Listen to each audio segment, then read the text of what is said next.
Hi, everybody, and welcome back to Building Bridges with Greg and Jill. It's so nice to be back once again. We're actually recording today during the month of December, and I know this is the new year. We will drop this podcast with our guest today on the first Tuesday, as we do every month of January 2023. So welcome to a brand new year. Hope you had a great Christmas. Hope your time was special with family and that you were able to experience some of the depths of what the Christmas season brings in terms of a relationship with a living, incarnate, heavenly, peace-giving child of the King, Jesus. And hopefully that was a very special part of your Christmas. So anyways, we'd like to welcome you to the podcast. We're very excited about our guest, and we've had a great opportunity to know this friend for a number of years, but he is someone that can speak to the culture. He can speak to the issues of the day through the lenses of a particular scholar that many of you would be familiar with, Dr. C.S. Lewis, or C.S. Lewis, the writer, because our friend is a scholar of C.S. Lewis and has written books about that, and we're going to talk a little bit about that and the eyes, how through the eyes of C.S. Lewis we can understand and relate to and maybe learn about how to be effective in communicating spiritual truths in our own context, in our own culture of today. So we're looking forward to the program. Again, we'd love to encourage you to subscribe and hit the notification bell. And what's really cool is if you leave a comment, then that allows us to get more feedback, and YouTube appreciates that. And we just want to continue to build our subscriber list. And so please help us if you can with that. And with that, then I want to say hello to my wife, my partner on the podcast. And Jill, what would you like to say to say hello? I would just add one more really great thing about our guest today is that he is someone who people see as a person that loves like Jesus loves. And that's why he has the impact that he has around the world, is because he knows how to love people. Wow. And he has experienced some challenges in that area, because you were, when I first got to know you, this is Dr. Jerry Root, as you are kind of seeing him for the first time. Dr. Jerry Root is a recently retired professor from Wheaton College, where you were a professor of evangelism. Is that correct? Evangelism and spiritual formation for 25 years. Yeah. And you were involved in the Billy Graham Center there at Wheaton College. You had a position there. So anyways, I first met you and learned about you when you came to Santa Barbara, California to be a pastor. Mm-hmm. And that was your trial by fire. And then you returned to the world of academia after that. Yeah. I think, isn't academia a nut from Hawaii? I think that's right, isn't it? Academia nut? Right. Yeah. So anyways, Jerry, just as we get started, can you tell us a little bit about yourself and your love for C.S. Lewis, and what does that mean that you're a C.S. Lewis scholar? Well, I don't know what it means, because people call me that, but I don't usually call myself that. I grew up in South Central Los Angeles, and I did not have any academic interest whatsoever. But you have to take it by faith now. I was an athlete back then, so I wanted to go to college to play sports. My older brother was a Christian. He invited me to a Campus Crusade for Christ, they call it Cru now, gathering, and I heard the gospel for the first time in my life. I became a Christian. And I'm still overwhelmed by the depth of God's love for me and his forgiveness, and I've seen it applied, that forgiveness applied to my life many times. I started sharing Christ with every guy I played football with in college, and we saw quite a few come to faith. But they would ask me questions, I didn't know the answers to the questions. Questions never close a conversation. They invite you back into the conversation if you go dig for the answer. So you go back to the person and say, you matter to me. And when you asked that question, I went and dug, and this is what I found. And so I kept seeing a name crop up in the literature, C.S. Lewis. My older sister was also a Christian, and she told me about an author named C.S. Lewis. She was teaching 5th grade, and she was reading Narnian books to her kids. And I said, come on, there's books like this? I went and read the Narnian books. And then I wanted to find out more about him, and he wrote Surprised by Joy. And it was about this deep longing in his heart and the quest to find the object of his longings. I knew the longings existentially, but nobody ever gave me a vocabulary for my soul like Lewis did. So I started reading him voraciously. When I graduated from college, a person wisely said to me, you do not get an education in college. All you do is lay a foundation for one. And in America, we call the graduation exercises commencement, which means now you're going to commence your education by building on that foundation. And this guy said, pick an author who will take you places and make him your life study. I think he could have said, pick a composer, an artist, a period of history, a country, something like that. But something that will keep you digging and going. So I picked Lewis. I go to seminary and I have to write a paper and a thesis. And I knew I wasn't going to be able to write it on the use of the optative mood in the Greek text of Philemon. It wasn't going to hold me. But I asked them if I could write on C.S. Lewis, and they said, yeah. So it was the first time I put pen to paper. And then I started studying him. Now I started writing about him. I went on and did not only my master's thesis on Lewis, but my PhD on Lewis. And I just kept teaching him, and I've been teaching him now I've been studying him for 52 years, lecturing on him for 42 years, and I've lectured on him now 79 universities in 19 different countries. Wow. And I'm all in. I don't just read Lewis, though. He opens more than wardrobe doors. Yes, yes. He opens doors to the whole world of literature. I feel like my liberal arts education I got from reading Lewis and reading the books that he would refer to as well. So it's been very helpful to me. And if nobody was interested, I'd still be all in. Just and why? Just because he has enriched your life so much? Yeah, and he's opened doors. He's opened. My world's expanded. Yeah, you know. And then even going and lecturing on him. I'm an inner city kid. What am I doing? I've crossed the oceans over 170 times. Why? Yeah. We only took 3 vacations that I remember growing up. You know, we didn't travel. And it wasn't because we didn't want to. Maybe we didn't have the capacity economically to do it. And now I've got people saying, could you come talk on this? And my whole world, not only intellectually, but even geographically has opened up. And I still think this. I remember talking to John Piper years ago, and he's a Jonathan Edwards scholar. Okay. I go, how'd you get interested in Edwards? And he told me, it was a similar story. And he said, I read 20 minutes a day, every day in Jonathan Edwards. And I think if anybody read 20 minutes a day in any author for 20 years, they would be known as a scholar on that author. Now, I wouldn't call myself a scholar. The reason why is because any truth you know, you can still plumb it more deeply. You could even apply what you're learning to questions you haven't even begun to ask. And I know that there's just so much out there. Years ago, I was talking to this plumber, and he was a really wise plumber. He went to university, got a degree in English literature, then went into a family plumbing business. He had calluses on his hands, and he had calluses on his brain. And he drew for me at breakfast on a paper napkin 3 concentric circles. And he said, I think our increase in knowledge is like these 3 concentric circles. If we look in at what we're acquiring, we start to think pretty arrogantly about ourselves the more we know. But the way to keep growing is to look out from the perimeter of what you know, and that enlarging perimeter also reveals how much there is out there that you're absolutely clueless about. So I don't usually call myself a scholar. I'm just a learner. Okay. A very aggressive one, however. Excellent. Jerry, I'm wondering, like, one of the things about C.S. Lewis is there's such a wide range of people that enjoy reading his books. And do you have a sense of why that is? He was a professing Christian. Why is it not just Christians that read his stuff, but a very wide range of people that love his work? Well, there's several reasons. One, if you talk about the Christians who read him, I've met people who are Catholic, who are Orthodox, who are Coptic Christians, who are Protestant Christians of all stripes who love him. And I think the reason why is because he sticks with mere Christianity. He doesn't get caught up in the areas that may divide us that are particularly interesting to us. He stays with central things. That's one. Number 2, because he is so well read, he wrote one book called English Literature in the 16th Century Excluding Drama, 700-page book. It's one of the 73 titles that are out there under his name. But to write that book, it took him 18 years. He wrote it for the Oxford History of English Literature. He called it his Oh Hell volume, Oxford History of English Literature. To write it, he read every book written in English in the 16th century. Oh, my goodness. He read every book translated into English in the original language it was written, Old French, Old Italian, Latin, and in translation, so his judgments would be fair-minded. That breadth that he brings through his pen to everything he writes, I think is also intriguing. And people find that there's something to extend their curiosity towards.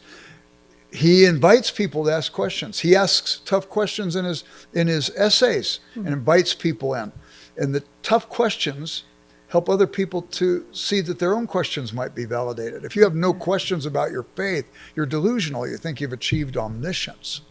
So he allows the questions. He encourages them. We ask our questions. That gives expression to our curiosities. And as we dig and discover, then it leads to answers. And those answers usually lead to awe, wonder, and it always ends in worship. And maybe even some more questions. And not be afraid of them, because God is big and we're pea brains. Remember Lucy in Prince Caspian? She sees Aslan. She's the most spiritually sensitive person from our world to go to Narnia. But she sees Aslan, the Christ figure, the Lion of Narnia, for the first time on that second visit. And she says, Aslan, you're bigger. He says, oh no, child, I am not. But every year you grow, you'll find me bigger. Wow. That's the spirit of it, I think. And so I think Lewis has that.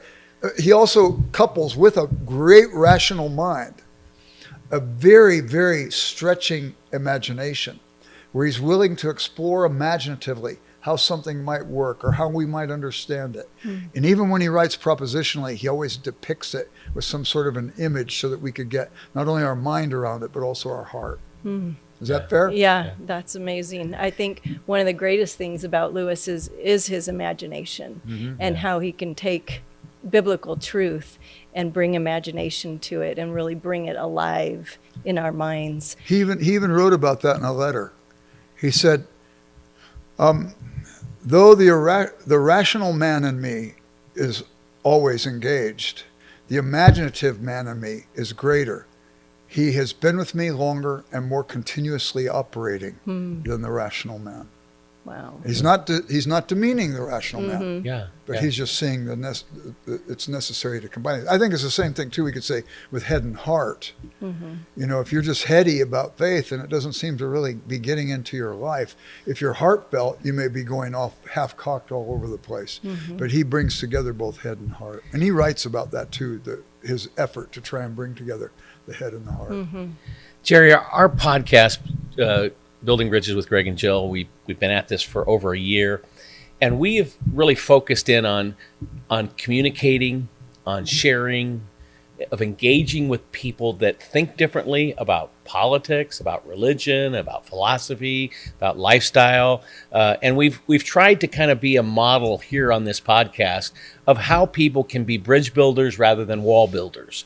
And even though someone has a very different view about this or that there is something to be gained in a honest, compassionate, civil, yet convicted conversation, dialogue about that. And we've been living that out in our work with what we do here in Utah.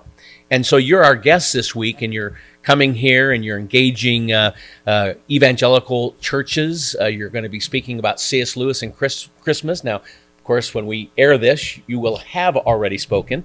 But you'll also be addressing pastors. A large number of evangelical pastors from the state are coming together to hear you speak. And you're having some important meetings with general authorities of the LDS Church. And I just wanted to follow up by saying, not only do Orthodox and Catholics and Protestants and Coptics love C.S. Lewis, but Latter-day Saints love C.S. Lewis. Neil Maxwell, a former general authority and apostle, somehow became an avid lover of Lewis and began to start quoting him in his general conference talks back in the 90s, maybe the 2000s, I don't know. But he passed away of cancer. But in his references in general conference talks, literally the amount of times he has quoted Lewis is just amazing. He just row after row after row of quotations and references in his talks. So why does somebody like C.S. Lewis draw such appeal? I know you were just kind of asking the same question, but you know, somebody from the LDS Church and all of these different Christian communities or confessing Christian communities, let's say that, would really appeal to Lewis as someone that really helps them think through their faith. Why does Lewis appeal so much to the religious community on thinking through and coming to a place of conviction about their faith? And do you want that to relate to the early part of your long question? How do you transcend? How do you engage with somebody of difference and so on. Yeah, And yeah. I would yeah. say there's much we could say, but just narrow it down to Okay, two main okay. points. There's principle and there's practice. Okay. Lewis's principle is there are no mere mortals. You've never met an ordinary person. Every person you meet will either one day be a possible God or, not God. Lewis didn't believe literally a God, but God-like. They will be, the image of Christ will be restored in them, and they will emanate something that very God-like. Lewis believed that. Or they will be an everlasting horror, the likes of which you'd see only in your worst nightmares. And everybody's moving towards one end or the other. And every one of us has the weight of glory upon us because we're nudging people or towards the one or towards the other. We're creating bitterness in people or we're encouraging and lifting people. So that's the principle. Okay. Lewis believed. There are no ordinary people. Right. Every person you meet matters. Yeah. That's one. Right, right. Okay, so if I begin there, I'm not going to enter into a conversation trying to trash somebody. I want to enter into a conversation trying to understand somebody. So here's the practice. Right, okay. Lewis seems to engage in wanting to really understand the other person. Now when he goes to speak, he will speak in a way that it will be heard because he understands his audience. All good rhetoric is audience-centered. Okay, so I can give you an example. There's a book that Lewis wrote called The Personal Heresy. There was a professor, actually, who was the master of Jesus College, Cambridge University. His name was E.M.W. Tilliard. And Tilliard wrote something about Milton, wrote a book on Milton, Paradise Lost. And Lewis disagreed with his take on that. So he challenged him by writing an article in the Oxford Literary magazine called Essays and Studies, taking to task Tilliard's position. The next year, Tilliard wrote, taking difference with Lewis. The next year, Lewis wrote back a response to Tilliard, and they said, we've got something going here, let's do a book. So they did this book that was an academic argument. The whole book, The Personal Heresy. You won't find a single ad hominem in that book. You won't find one of them trashing the other. Yeah. Both of them make points and both of them concede points. And if you want to learn how to argue academically, go read The Personal Heresy for a model. Basil Mitchell, who was my doctoral supervisor, I didn't go to Oxford University. I went to the Open University, but Mitchell was a philosopher at Oxford University. I was his last student. I think I drove him from education. He was the vice president of the Oxford Socratic Club. Lewis was the president of it. They met for lunch every week. And then when Lewis went to Cambridge, Mitchell became the president of the Oxford Socratic Club. Mitchell wrote a book called Faith and Criticism. And he said the person of faith needs a critic, lest the person of faith falls into the rut of painting a thus saith the Lord across his own positions. Yes. Now you're not disagreeing with that person, you're disagreeing with God. Yeah. Lewis said, the worst of bad men are religious bad men. The quicker Yes. I'm willing to die for my faith, maybe the quicker I'm willing to kill for my faith or paint a thus saith the Lord across my own ideas. And so consequently, Mitchell says the person of faith needs a critic. But the critic's not omniscient. The critic himself is a person of faith because he holds views that he hasn't fully supported. And so the critic also needs a person of faith. So Mitchell, then developing this, starts to say, how do we engage with a person of difference? And basically he says, you will not get neutrality. You don't have to worry about it too much. You bring something to every discussion. You're not a neutral person. But he said you can achieve impartiality, and that's what you should work towards.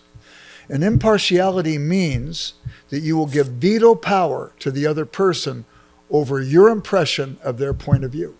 Excellent. So if my wife, Claudia, says this to me, and I hear this, we talk like this. 3 days later, I say, hey, Claudia, do you remember when you said this to me? She said, I never said that. I said, Claudia, I was in the room. Now it's a matter of integrity.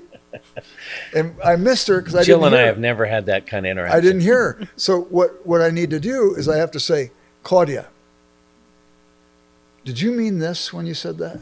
Heavens, no, I didn't mean that at all.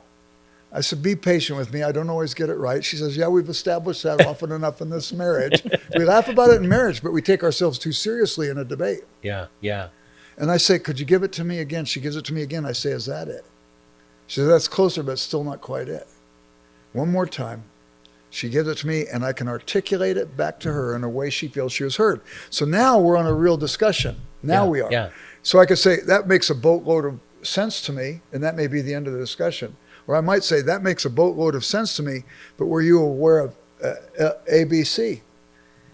And she might say, no, I wasn't. So that's useful information for the discussion. It moves us further. Or she might say, actually, I was aware of A, B, and C. Were you aware of L, M, N, O, and P? And I go, I was clueless. So it helps the decision Yes. to be impartial. Right. So anyway, that's how. So Lewis does it by principle. You've never met a mere mortal. Yeah. And by practice, he gives the other person veto power over his position. Just a quick follow-up, because, and I'm saying this to our audience here for the first time, one of the things that you're doing here too this week is you're going to be meeting with some old friends from Brigham Young University in the religion faculty. We're going to have lunch together. Again, I think I mentioned that you'll be visiting a couple general authorities.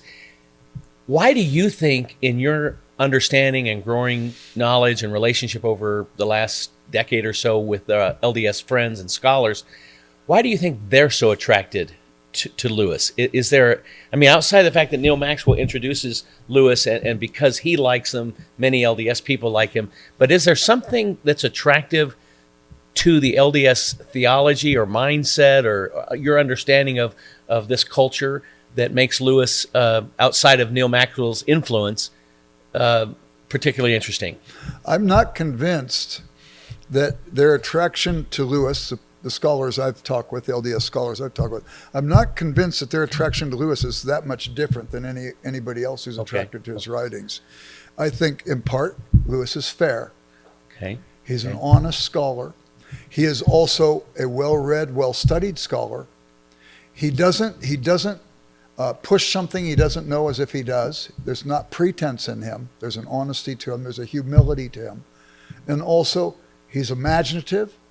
He's perceptive, he's well-informed, and I think he's magnanimous in his spirit. And I think those are some of the reasons that I would suggest. And isn't it fascinating that with that description alone and the idea of the principle and the practice, we could use so much of that, and Jill and I are deeply committed to that in our relationships with our LDS friends and with people in our neighborhoods. We want to find out about them, we want to learn about them, we want to understand them, and so that we can have and cultivate that kind of genuine friendship that may or may not lead to a certain kind of conversation later on. But we're hopeful that we can have those conversations.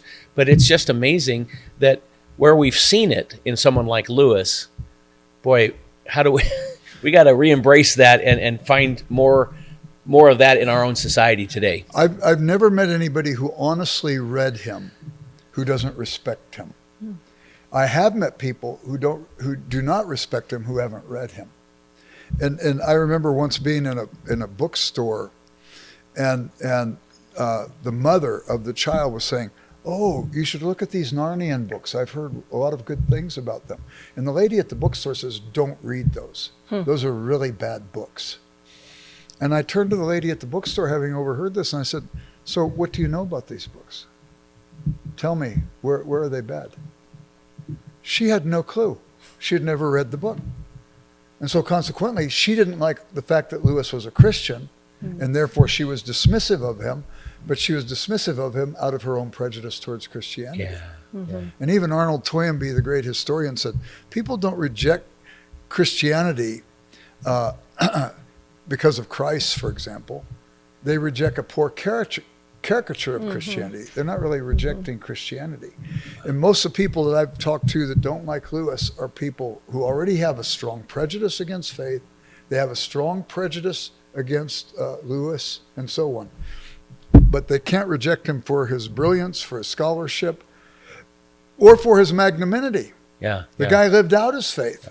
He made so much money from his books, and he put it in a trust. He gave away 4/5 of his income. Incredible. I think it was Neville Coghill or Tolkien. They were best of friends. Lewis and Tolkien were best of friends. And he was crossing Broad Street in Oxford, and a panhandler came up to him and asked him for money. And Lewis just emptied his pockets, gave him everything he had in his pockets. And the panhandler went, really happy, went waddling off. And Coghill or Tolkien, whichever one it was, said to him, "Why'd you give that guy money? He's just going to go drink it." And Lewis said, yeah, but if I kept it, I would have drank it. he was more willing to scrutinize his own motives than rush to judgment about another person's motives. Wow. There's Wow. magnanimity for Yeah. you. Yeah. That's brilliant. That's very Oh, good. by the way, you read The Lion, the Witch, and the Wardrobe? Yeah. Starts off with all these kids going to stay at a professor's house while London's being bombed in World War II. Lewis opened up his house in the outer suburbs of Oxford. And they had a big garden, and they had plenty of food because they could grow food. You know, it wasn't like a lot of the rationing. And he took kids in at his house. Wow. This professor, and what he would do at the end of the day, he'd lay down on the floor with them and help them with their homework. Every child that stayed with him during World War II, if they went to college, he paid for their tuition. Wow. Everyone. Wow. It's incredible. Yeah. So he lives it, and that also, the spirit of that kind of magnanimity even comes out in his books. Yeah. The Jill, generosity of his heart. Well, you were talking about this in this bookstore and hearing this woman say, you know, don't read these. And it really just reminded me of how important our Christian witness is and how we react to different things and how we talk to different people, that could really turn them off from Christ or really turn them on to Christ. And one of the things that we've talked about many times in this podcast is that Christ asked a lot of questions. Yeah. And you mentioned earlier that that Lewis, he really, in his writings, he makes you ask more questions about your faith. Yeah. And learn more and understand more about your faith. How does that fit into how we share the gospel with people around us? Well, let me say two things about that quickly, because a lot of this has to do, too, with being open to hear the person and so on. But I had a guy call me up years ago, a very good friend, actually, and he said, Jerry, I'm involved in a big controversy in my town. And I'm calling you up because I know you like to read imaginative literature and so on. And we're trying to get Harry Potter kicked out of our town. Can you help me with that? And I said, I don't know if I can. I haven't actually read them. But my wife and my kids all read them and so on. But let me ask you a question first. What did you think when you read them? And he said, well, I didn't read them. I said, yeah, I can help you get out of the controversy. You don't belong there. I had a group of people ask me during the days of the the Dan Brown novel, the Da Vinci. Da Vinci Code. The Da Da Vinci Vinci Code. Code. They said, would you come and talk about the Da Vinci Code to us? And I said, how far out? And they told me. I said, yeah, I'll read the book. I'll come talk to you about it. There was a big controversy going. I read it. It was a great book, a page turner. I didn't like the fact that he was being somewhat mean-spirited towards Catholics. I didn't like that at all. But as far as a book, it was great. So you have the title page, and on the backside you have the Library of Congress stuff and the date and so on. The very bottom, in smallest print you could put in the book, I think it said, nothing in this book is true. The first line of the book, everything in this book is true. But he's already said nothing is true. Is that true? And then he says 2 times in the book, 2 different times, different people say, everybody loves a good loves a good conspiracy. And I think that's all it is, really. Yeah. But anyway, I was able to go and speak about the book and the elements in it that were wrong. He's just telling stories, and it's fiction. But the elements that were wrong that nobody should take seriously, because I read the book and studied up on it. We need to do that. So now we're going to share Jesus with somebody. Seems to me we need to find out first where that person's at. And my contention is we don't take Jesus to anybody. He's already there, more interested in that person than you and I ever will be. So we have to find out first where God might be tugging at the strings of that person's heart. So I always think we should go and ask initially public questions. And then listen for the answers. And in the answers and the more detail that they give you, they also give you permission to go deeper. Now, I don't have the gift of evangelism. I have it as a high value. I've seen thousands of people come to Christ over my life. But I don't have that as my first impulse isn't, how can I share Jesus with this person? I have the gift of encouragement. My first impulse is, how do I encourage this person? If they don't know Jesus, I can't think of a better way to encourage them than to introduce them to Christ, who loves them and forgives them. But I've learned my evangelism, what I've learned about evangelism, I've learned by my mistakes. So I remember one time I thought, I want to share Jesus with people. I wonder where I could go. We're going to plant Christ's flag in our world. What if we plant it at least one place? So I thought, I'll go to donut shops. So I thought, I'll give you, Lord, Tuesday, Thursday, sometime every Tuesday, Thursday to share Jesus. I go to this donut shop at 10 in the morning. Who's in a donut shop at 10 in the morning? Maybe a cop or something like that. Nobody. You want to go to a donut shop when people are there? You go from 6 to 8 in the morning. So I started going there. And I think a person could write a doctoral dissertation in sociology on the sociological substructures of donut shops in America. And I had no strategy. I was stupid, but I had a willing heart. So I took my Greek Bible and I went and sat at the middle table. And you had all these different tables, probably about 10 little tables, some with 2 chairs, some with 4 and stuff. I sat right in the middle. And I was going to read my Greek Bible. I'm kind of extroverted, so when people come in, I'd say, hi. Oh, good to see you. I was pray for people, you know. One guy came in, he looked like Walter Matthau. Remember him? Yeah. Grumpy old man. Looked like he's either weaned on a dill pickle or baptized in lemon juice. And he would come in, and I put my prayer list, pray for the grumpy guy, you know. And he would go sit at this table over here next to me. And it wasn't going so well. I was praying, you know, but one day I got caught up reading my Greek Bible that morning. And I thought somebody was going to come in and say, hey, what's that? And I'd say, it's a Greek Bible. And they'd sit down and say, oh, could I ask Jesus in my heart? That's how stupid my strategy was. So, but I had a willing heart. So one day I'm reading my Greek Bible and all of a sudden I hear this voice, can I sit here? I look up, it's the grumpy guy. I looked over, somebody was sitting at his table. They came in and didn't know the rules of the place, you know? So I said, sure, what's your name? He said, Gene.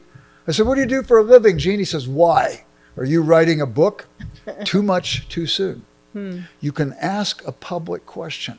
And I learned it from Gene. 9 months. I met with him every Tuesday, Thursday after that. 9 months he came to faith in that donut shop. Wow. But I learned from him. So one day I was in Chicago. I met this guy. I said, what's your name? Public. Peter.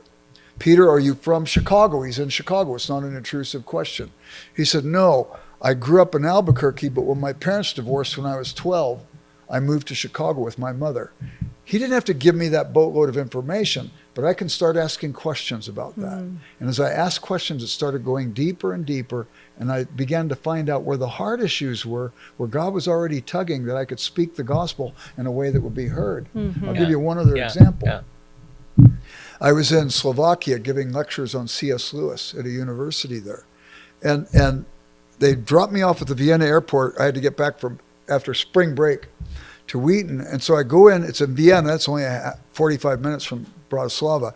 I get into the airport and I get checked in. I go through passport control. I go to the waiting area, 3-hour delay on the flight. I love the anonymity of airports. I just pull out a book, you know. This woman comes into the waiting room. She's got a lanyard around her neck. She's got a clipboard and stuff. And I can hear her talking German to the different people. I assume she's doing a survey for the airport. She comes walking up to me and she speaks in flawless English. And I'm going, what gave it away that I wasn't German? And then somebody said, well, weren't you reading a book? And she probably saw I was reading an English book. She speaks to me in English. She's cleverer than I am. And so she said she's doing a survey for the airport. I go, what's your name? She said, Allegra. I said, Allegra, are you from Vienna? She's in Vienna. No, I grew up in southern Austria. What can I ask her? What brought you to Vienna? I'm a student. Oh, where do you go to school? What are you studying? I start exploring that whole area and I find out boatloads of information about her. I go, do you have any other relatives in southern Austria? Only my father, and he's a bitter person. Oh, why is he so bitter? My mother left him to go with her lover to Canada. And she had good reason to leave too, because my dad is such a terrible person. I go, wow, do you have any other family members? A brother. Where's he, Allegra? He's also at the University of Austria. I'm in Vienna, and we don't get along very well. I said, Allegra, you've got some fracture in your life. And she says, it's worse than that. I go, how's it worse than that? She's like treating me like a father confessor. I'm asking her questions about her. I haven't even begun the gospel. And she said, it's worse than that. And I go, how's it worse than that? My boyfriend went to Florence to study art 6 months ago. And he told me to wait for him. And I dutifully waited for him. And he got back yesterday to tell me he met somebody better in Florence. Wow. And I just happened to be there the day after she gets this bad news. And what's that? You know, we teased about that. Just a coincidence. Don't let it build your faith. No, God loves this woman. Yes, yes. And I'm there. 20 minutes I know her life story. She hasn't asked me one question. I said, Allegra, you need to ask me some questions, but I've been sent here to tell you something. Then she thought I was a plant at the airport trying to see if she was doing a good job. I said, it's nothing to do with that, but I have been sent here, just as all of you have been sent to the people in your world. And so she goes through her questions, how long to get me checked in, how long to get me to passport control, all that stuff that you'd expect. And then she says, what were you sent here to tell me? And I know she is a woman who feels estrangements. She's a woman who feels alienated, isolated, and unloved. So here's what I said to her. Allegra, what I've been sent here to tell you is that the God of the universe knows you and he loves you. Wow. Allegra, he loves you. Sometimes you have to say it 3 times for it to break through. And so I said, Allegra, he will not abandon you. He loves you. She bursts into loud sobs. Wow. She just starts weeping. Everybody's turning to me in the airport area thinking I'm torturing this poor woman. But she heard it because I knew where her felt need was. And her response to me was, but I've done so many bad things with my life. I said, Allegra, so great is his love for you. That's why Jesus came to die on the cross for those sins and to forgive you of all of them. That's how much he loves you. That's so powerful. Huh? Powerful. But anybody could do it. You just start asking questions of the person, be genuinely interested in them, and look for where God's already at work. Maybe praying while you're talking to them. Lord, I know you love this person. I know you're working in this person's life. Help me to discover where that is so I can speak as best I might, fumbling as I may be, your word to this person. And I think the way you've just described that, because, and Jill mentioned this earlier, because of the authenticity of your person and the engagement and the interest and the encouragement that you desire to offer, you don't look like a person with an agenda. You don't look like a person that I look says, like Santa Claus. I'm going to ask them three to 5 questions, and then I'm going to zap them with Jesus. Yeah. You know, you come off as someone very engaged, very interested, and people. I think it's been said that people's favorite subject is themselves. You know, so oftentimes we can get into conversations and ask questions about people. But the way you spoke about the public and private, I hope our viewers and listeners were picking up that, because it was so thoughtful to just see that practical way, which you went back to the Lewis principle and practice, where you just built that conversation with authenticity and curiosity and genuine compassion, and you were ready for if and when and how God could take that conversation to in a different direction, and you were ready for that. And I know you just told us another story. I think it'd be worth asking you it again, and so you can say it to our audience. But the experience you had in Half Moon Bay with an atheist, could you just share? It's another example. I'll give it to you in 1 second, but I just want to say this. I love novels, but the novelist controls us, because the novelist gives us a narrative thread. And they take us through the things the novelist wants us to think about and know. And novels are interesting. But no human being is like a novel. A human being is a fabric of threads. And consequently, when you engage with another human being, you can follow this thread this way, you could follow this thread this way, you can be curious about this person, you know.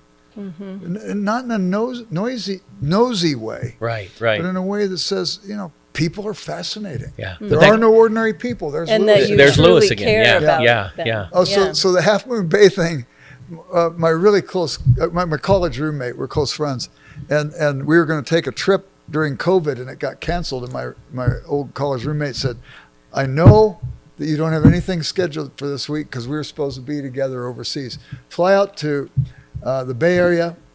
I've got a motorhome. I'll move it to Half Moon Bay. I got e-bikes. I didn't even know what an e-bike was. I got e-bikes, and we're going to, you know, ride up and down Half Moon Bay. We have time to talk too, and we're just going to spend a whole week in conversation. I love that stuff. So we're riding along. He says, you got to see this one outcropping. It's incredible. The waves breaking on the rocks and so on. We go there and we're looking, and it was stunningly beautiful. A few minutes later, this couple comes riding up, and we're extolling the beauty with them. We're engaged. We're a choir extolling the beauty. And I said to them, isn't it great to know who to thank? And all of a sudden, the guy's whole demeanor changed. He got real huffy, and he goes, I'm an atheist. I said, I'll bet I could prove to you in 10 minutes you're not. He said, try. I said, okay.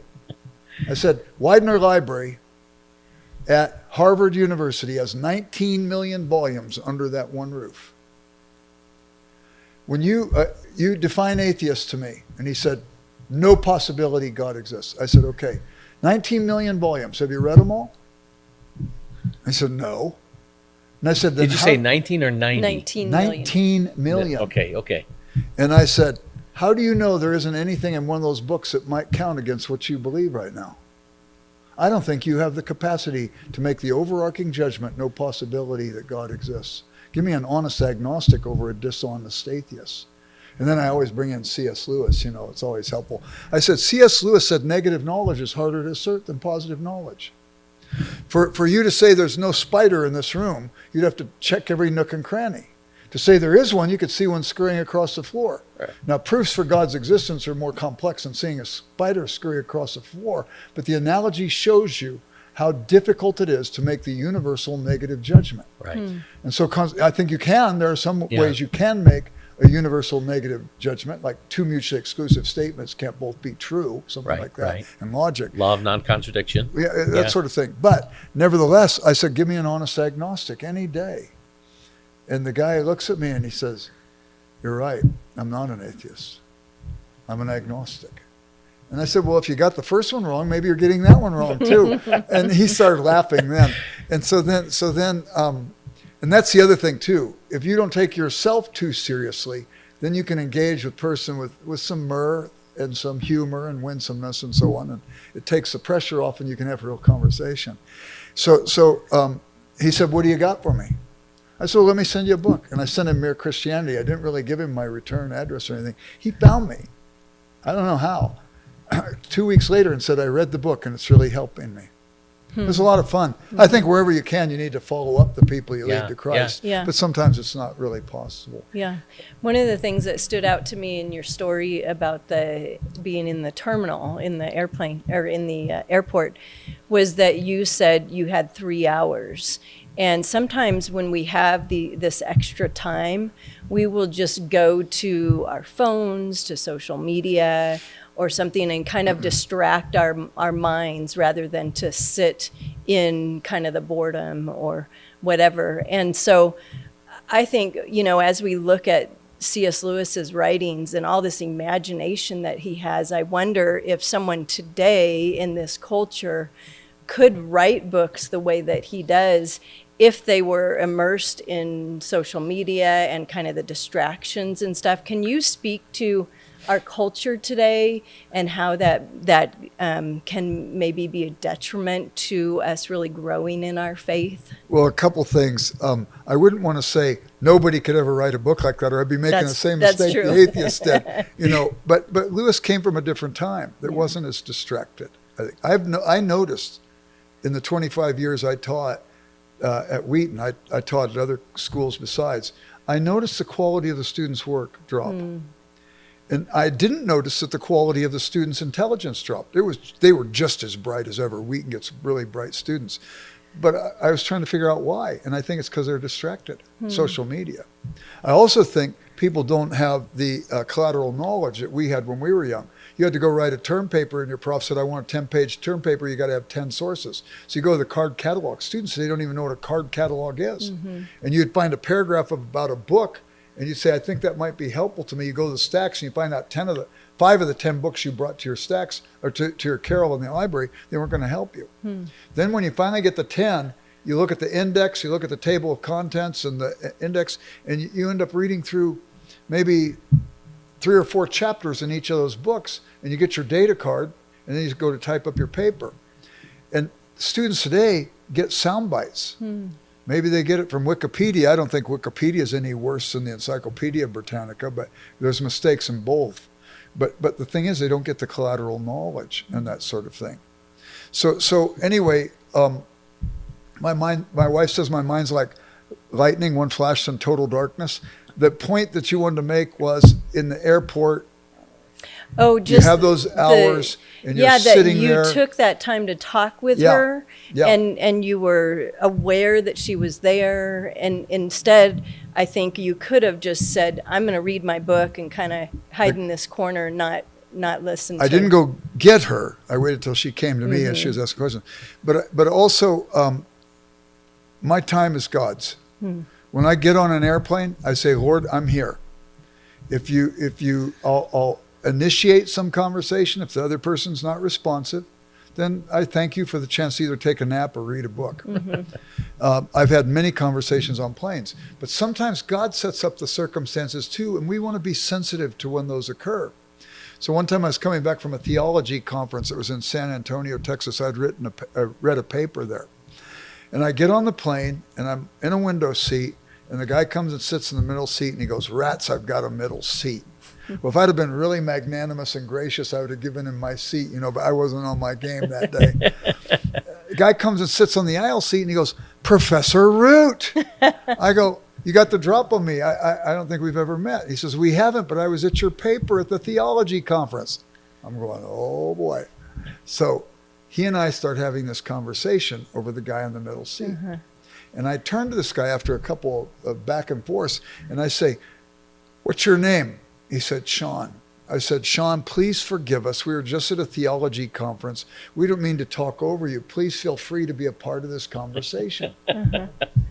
So we talk a little bit more, and then I turn to Sean. I say, "Sean, are you a spiritual person?" He said, I am. I said, "Tell me about that." He said, "I went and studied under a shaman in Peru one time." So you hear that and you go, uh-oh, a little bit new agey. Where are we going with this? No, never assume that. Assume that religious impulse may mean there's deep religious quest. Don't write the person off. Find out where it's at. So I said, "Sean, tell me about that." Well, he said, "I found out I could go study under a shaman. I saved up my vacation time. I saved up my money. And I went down there for 3 weeks." And I go, "How did that go for you, Sean?" He says, "It was the worst money I ever spent in my life." Wow. I'm glad I asked questions. Yes. And then he says, "What's in it for you, Jerry?" I said, "Sean, for me, it's overwhelming to me that the God of the universe, who knows me with all my flaws, with all my shortcomings and so on, that he knows me and that he loves me." And remind me about authenticity, because you mentioned a moment ago. He knows me and all my flaws he has forgiven. So great is his love at his expense. And I find it compelling. He said to me, "That's the most comforting thing I've ever heard. I've never heard that message about being loved by God and forgiven." Wow. And I said, "Is there any reason why you wouldn't want to respond to that? To trust Christ for your own life?" He said, "None." Wow. And right there, he prays with me on the plane to become a Christian 15 minutes into the flight.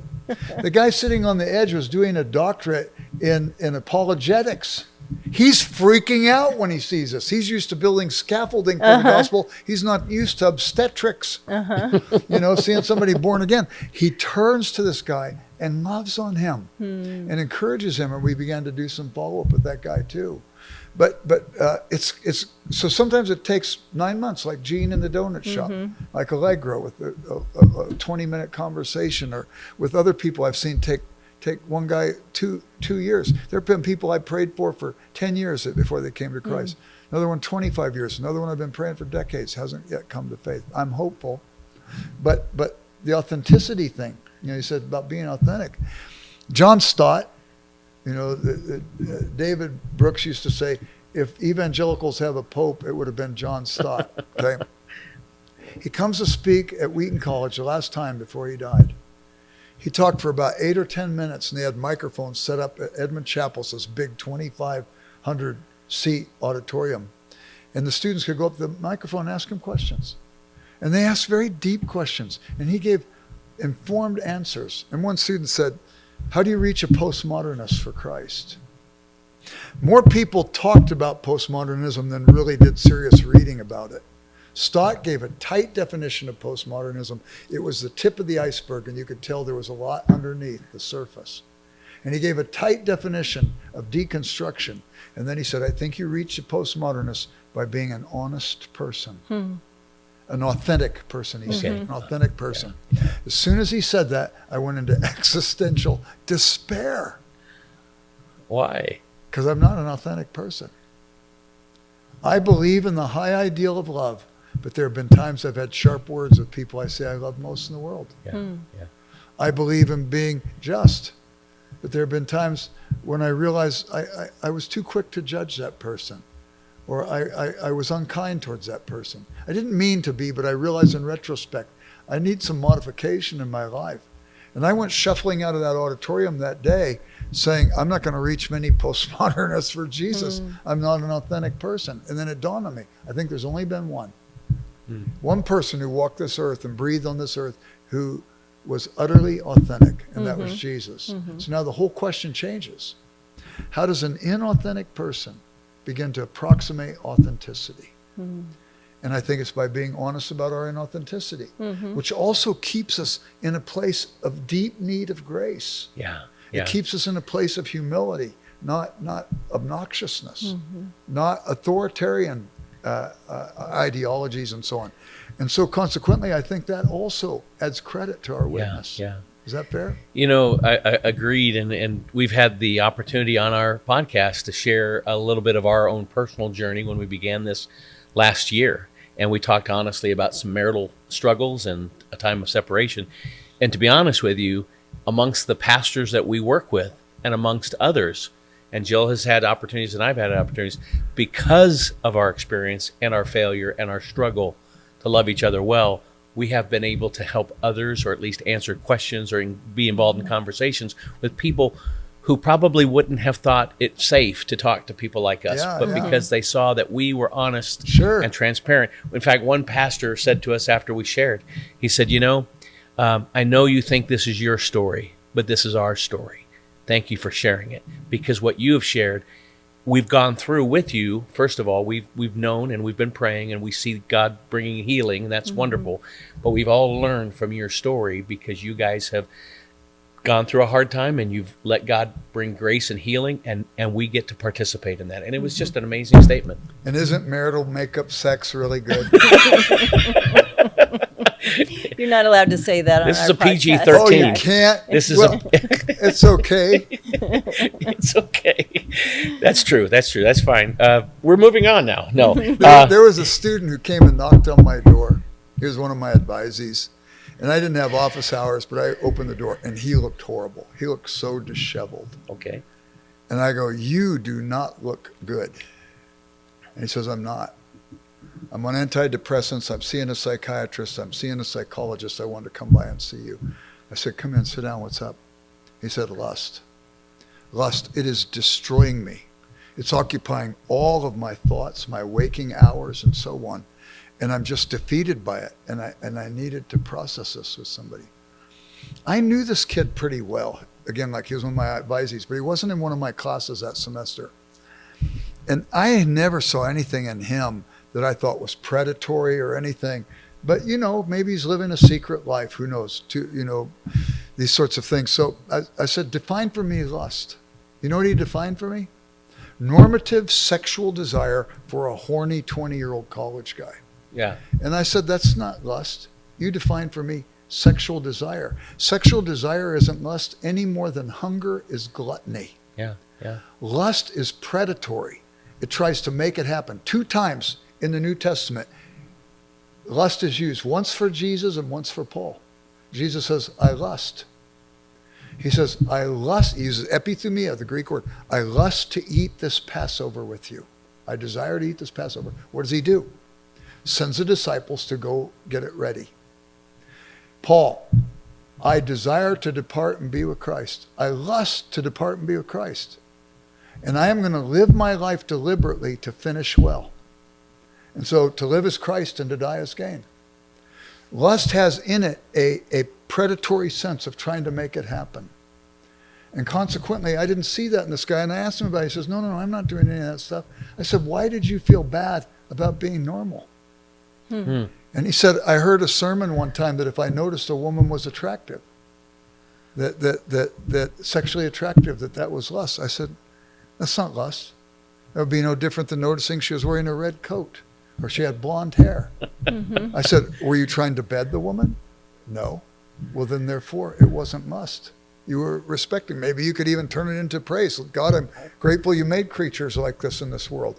Help me to be so responsible in given your creation. Yeah. And then I took him to this passage in C.S. Lewis's The Great Divorce, where all these people come up from hell. It's sort of a satirical, like Divine Comedy. These people come up from hell. They're let out of this bus on the threshold of heaven. They can't adjust to it. They're not real. They've denied God as reality, and they can't even engage with that real world. They're not even substantive enough to make the grass bend beneath their feet. It's like walking on a bunch of nails. All of the people have somebody come out of heaven to invite them to let go of what they're holding on to in God's place. And every one of them gets back on the bus to go back to hell but one. It was a guy who had this red lizard on his shoulders. And the red lizard was the lizard of lust. And the lizard is telling the guy what to do. And an angel comes and says, can I kill it? And this guy and the angel argue for a while. And finally, the guy is so frustrated with his life, he yields and he says to the angel, go ahead, kill it. And the angel grabs the lizard, throws it on the ground, breaks its back, and the ghost guy falls back on the ground as well. A minute later, this big, real, solid arm comes up, and then this man comes up. And all of a sudden, he sees a real man who's appeared, because he gave up the thing that was standing between him and God. Yeah. And then it wasn't his sexuality, it was his lust, his perversion of the sexuality.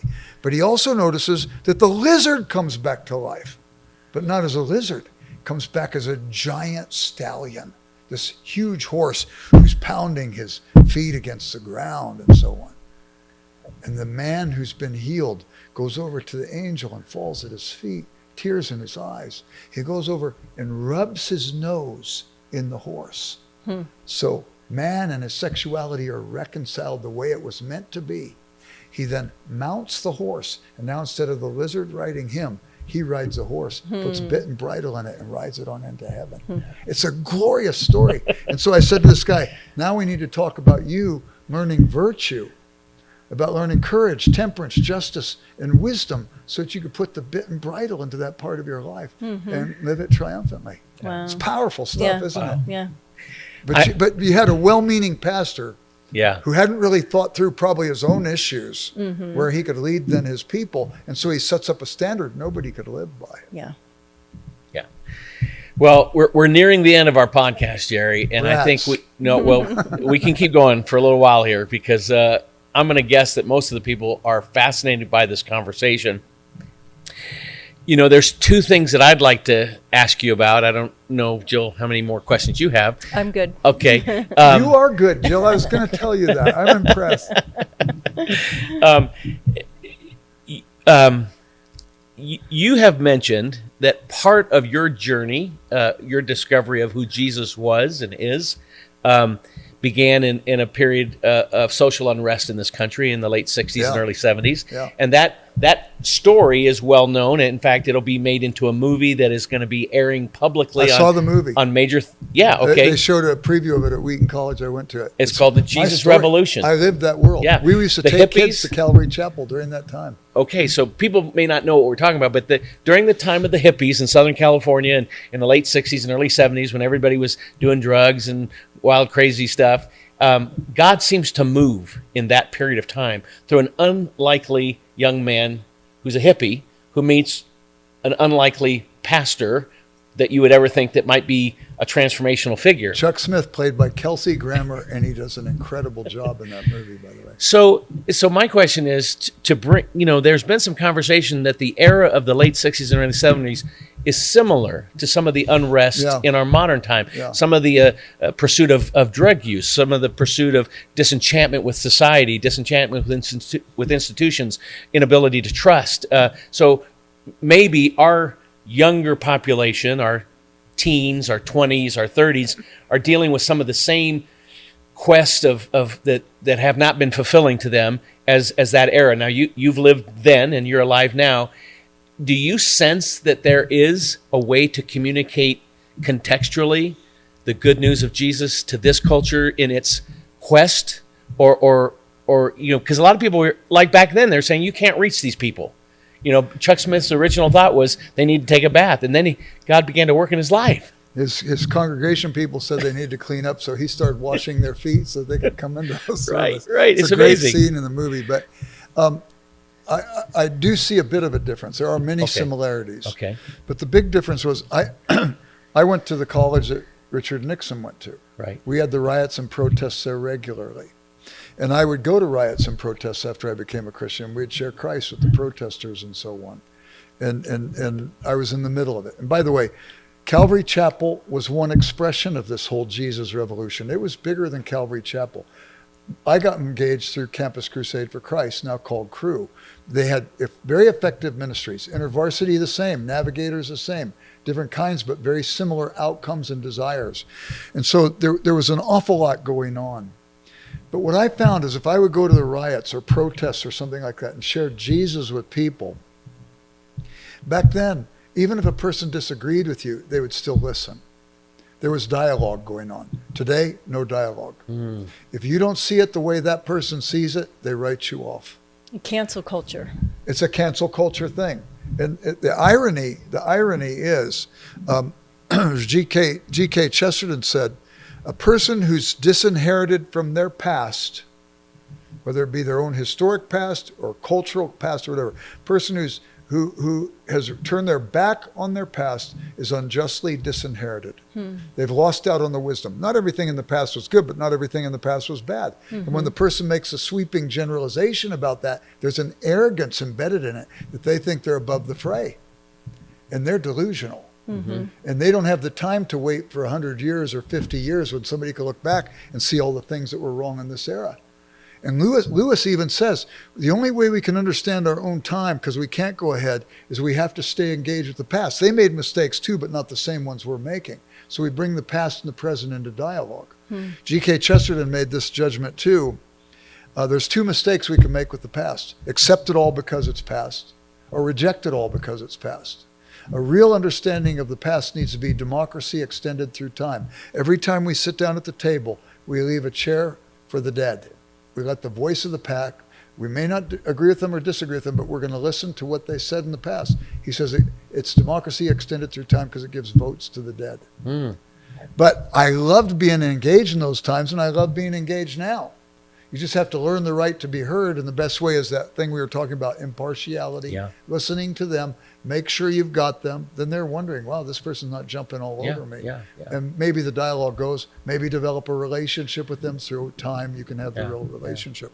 But those riots, I can remember, I shared Jesus with Ronald Reagan at a riot at UCLA. I was going to ask if you could tell that story at the very end. So hold on to that thought, because I got one other question. Because that is a great, great story. And this man actually had the opportunity to share your faith with Ronald Reagan, then the governor of California, correct? Yeah. So we're going to give you that moment because it's such a priceless story. I want to just say, Jill, to our audience, that if they haven't valued this experience, I know I certainly have. I really trust that, Jerry, you have been a blessing to a lot of people just in the stories you've told and the ways in which you've communicated them. And I hope that you've picked up a lot of principles or ideas or suggestions, maybe some encouragements for how you can apply those kinds of things to conversations in your own family, in relationships that you might have at your office or in the neighborhood, and become that kind of person, because this would advance. That kind of dialogue will really advance a kinder, a gentler, a nicer world. And you see all these signs out in front of people's houses today, be kind, or humankind, meaning be kind. We all want kindness, but we're not really practicing that which brings kindness, you know. So the question I have, and I wanted to save this question for last, for those of you who stayed with us and you've endured to the end, you get the blessing of this question. You are a friend. I would call you a friend of the LDS people. You have known my story as being a former Latter-day Saints in my youth. You've known my story of being a pastor in Utah. I brought you to Utah in 1994 for the very first time, where you shared at our church up in the Ogden area, Washington Heights Church. Since then, you've been to Utah multiple times, and you've been invited to what was called the Evangelical Latter-day Saint or Mormon Academic Dialogue, which you participated. I've had LDS scholars stay at my home. You have guests at my house. Yes, and you've spoken with people like Elder Jeffrey Holland and Todd Christofferson, and you really have opened, you went through a lot of doors.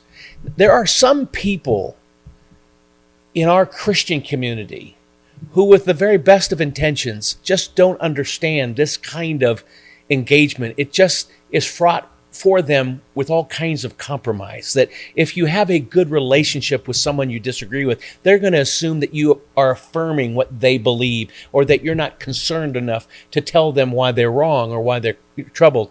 So I want to, hopefully, to a Latter-day Saint who engages with evangelicals in that kind of friendly way, but gets criticized, or vice versa, how evangelicals might engage in a kind way with Latter-day Saints, but gets criticized. Is there something you can say to them based on your experience of why they're doing a good thing? If you can only have friendship with people who are exactly like you will begin to calcify and shrivel up to virtually nothing. You need to be engaged with people of difference. I'm an academic, so most of my academic life has been writing books, getting critique of those books and reviews and so on. Fortunately, I've never had a book that got bad reviews, but I have a lot of books that nobody ever bought. Anesthesiologists buy my book because they find they're cheaper to prescribe than the drugs and hold people in a deeper sleep longer. If you're not engaged in the academic world, they say publish or perish. What do they mean by that? Well, the students are paying a lot of money for their education. The only way you can show that the professor is growing is if the professor is throwing his ideas out there and taking shots, pruning what's bad, strengthening what's good, and so on. You have to be involved with people of difference. Isn't it interesting? When Jesus pulled the disciples together, he had a zealot who wanted to overthrow the Roman Empire. And he had a tax collector, Matthew, who wanted to feed the Roman Empire with tax dollars. He was able to pull together a whole bunch of people of difference. Right. They didn't all have the same personality and so on. And Jesus held it together. It wasn't that it wasn't difficult at times. You know. Oh, you men of little faith. It's like you get frustrated sometimes. But the thing is, if you only can have experience with likes, you're a narcissist. That is narcissistic. What you just said, even in those two examples of Matthew and Simon, you might think of Jewish people of that day who were devout and interested maybe even in the things that Jesus was saying, but he had that tax. He asked that tax collector to participate in his little team. For that reason, I reject him. Or he has a zealot on his team and I reject him. People make that mistake of letting that particular thing erase the larger opportunity of conversation. And sometimes people will say on one thing, like, well, I can remember the very first time one of the early times that Bob Millett and I had a conversation before an academic audience up at Utah State in Logan. A man came up to me afterwards. We had only done 2 or 3 of these at that time. And a man came up to me way back then in the early 2000s and was furious with me. He identified himself as an evangelical, and he said, "This was terrible. You just blew it. You didn't ask any good questions. You didn't do this." I said, "Well, what questions didn't I ask? They were just awful. They were all bad." "Okay, well, give me an example or two." "They were all, you just acted like you were his best buddy and da-da-da-da and da-da." And I said, "I've asked you several times, like, please give me a specific because I would like to know how I failed." And then he blurted out, "The problem is you were just way too nice to him." And I said, in that moment, I think God gave me my little line there. I said, "I'm not sure if that's my problem or your problem." Because really, the Bible says to love your enemy, to do good to those who despise you or think differently.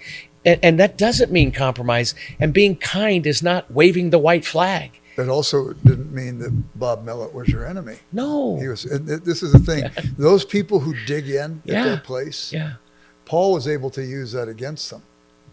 And here's an example. You had the Pharisees who believed in angels. They believed in the resurrection and so on. And you had the Sadducees who only accepted the first 5 books of the Old Testament, didn't believe in resurrection. And so Paul has all the Jews mad at him because he's been preaching Christ. And he says when he sees that his audience is made up of these people who are so dug in at their place. He says, I'm on trial for belief in the resurrection. And they just turned on each other. And the whole thing fell apart and he got off scot-free. Actually, he ended up being sent to Caesarea Maritima. Have you ever been there? I've been to Israel, so tell me, Caesarea? It's Caesarea Maritima, not Okay. Caesarea Philippi. Okay, yeah, I've been to Caesarea Philippi. Caesarea Maritima is on the coast, Okay, maritime, okay, yeah. And it's where Caesar had built his sort of summer home on the ocean. And Paul was given freedom there. It's like, okay, you've been working hard for all these missionary journeys. You've been sort of beat on down in Jerusalem. We're going to let you stay here for a couple of years, and you're going to be living in the lap of luxury. And it's incredible. In Caesar's house. But he got there because he got these other people who were fighting against each other to stay. Oh, It's so incredible. good. So good. So again, I just encourage our listeners, our viewers, just to marinate in all of these comments and conversational stories, just to kind of think through how they can apply in some relationships in your own life, and that would be a great result of this. So tell me, how does a young man who's encountering the governor of California have a chance to tell him about Jesus, and then we'll wrap this up. Okay. Well, first off, when I was young, my frontal lobe wasn't fully developed. I was a life of incongruities.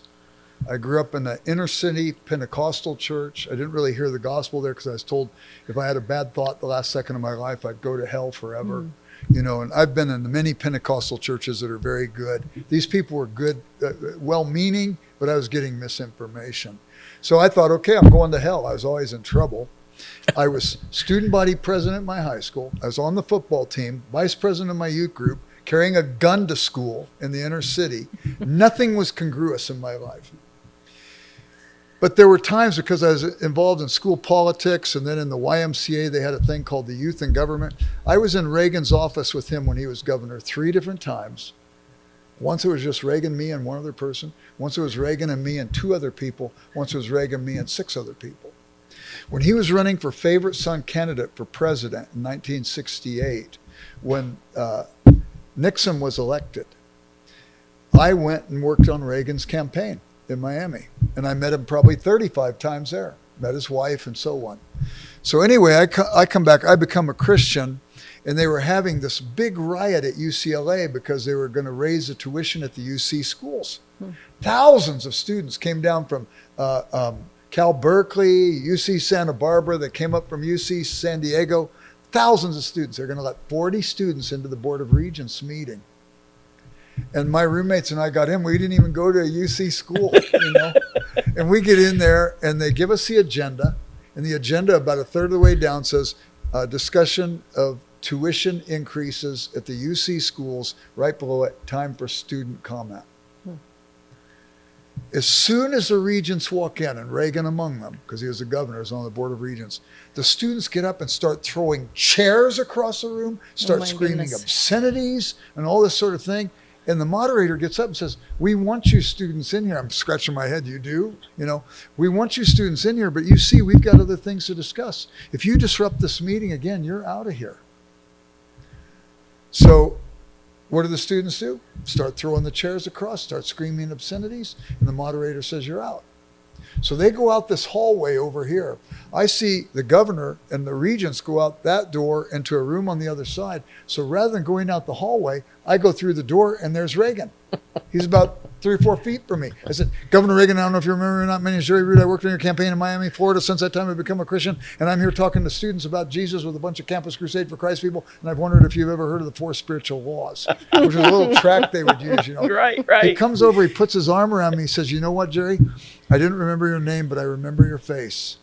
And he said, I was discouraged when I came back from Miami. And I went to my pastor, Don Moomow, at Bel Air Presbyterian Church, and Don Moomow led me to Christ at that time. And I'm actually going up to Arrowhead Springs next month for a weekend of Bible studies with Bill Bright. He knew all the names and everything. And he said, but I've got to get back into my meeting. How about if you share the 4 laws with 3 of my aides in this room over here? So I go in the room and I'm sharing the 4 laws. My roommates had gotten outside and said that the protesters said they wouldn't allow free speech. They didn't say, we so disrupted the meeting that we took away your opportunity to have student representation at that meeting. They put the onus on somebody else rather than assuming blame and acknowledging their foolishness. Well, the students then rushed the building. They're pounding on the walls. There were no windows in that room, but transoms up above. And all of a sudden, rocks are coming through the windows, glass is shattering, beer bottle comes in, breaks on the floor, and I'm reading, and Law 2 says man is sinful and separated from God. Two of the guys get up. They couldn't have done anything about it. But the one guy sat through the whole thing, and he said at the end, you know what? I want to go up to Arrowhead Springs with the governor when he goes up there. I want to find out more about this. I come walking out in the room where I'd met with the Reagan. The regents were one room over. And just as I walk out, lights and camera are on live from the riot at UCLA. Reporters looking at the camera says, we do know there was one student who was able to meet with the governor. And the lights and camera people are pointing at me, and he goes, there he is. And they come running over to me and said, what was it that you said to the governor? He sticks a microphone in my face, and I start talking about Jesus. The guy wanted to kink the hose, but he couldn't do anything about it. It was a live broadcast. This is the thing, though. You follow the prompts of the Holy Spirit in your life. Yeah. And you will have fun. It'll be amazing where you end up. Sharing Jesus is an adventure. Yeah. And there's some fun stories, there's some tender stories, there's some difficult ones because sometimes we make mistakes and we have to learn from our mistakes. Never worry if you were overbearing or made a mistake. Yeah. Instead, go back and ask forgiveness of that person and say to them, let me ask you forgiveness for my failures with you. Yeah. Because I wouldn't want anything I did to keep you from seeing how deeply you're loved by Christ. Well, what a fantastic hour plus that we've had to start off this new year, 2023, and what an experience it's been. I know, again, as we're recording in December, you have some events this week that will be a blessing to a lot of people. Sadly, we can't advertise those because they're in the past now.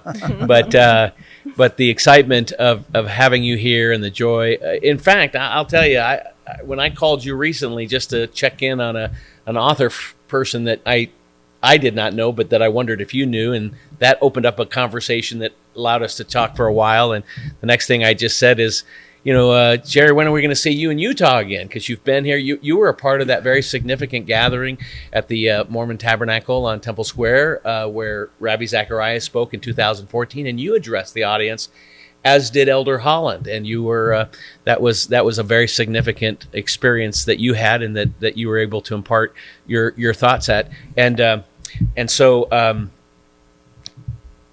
lost my train of thought.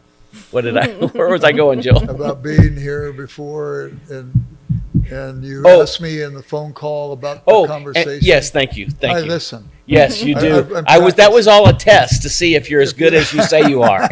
I'm worse than I say I am, way worse. But sometimes I can. So the again, say it again. What I did. It was where you called me and you wanted yes, to talk to me about an author. Nothing else. And so I started talking. And when are you going to come? And we mentioned something about later in the month. And you said, "Oh, it's too late. It's too close to Christmas." And you said, "But I could come the 6th, 7th, and 8th."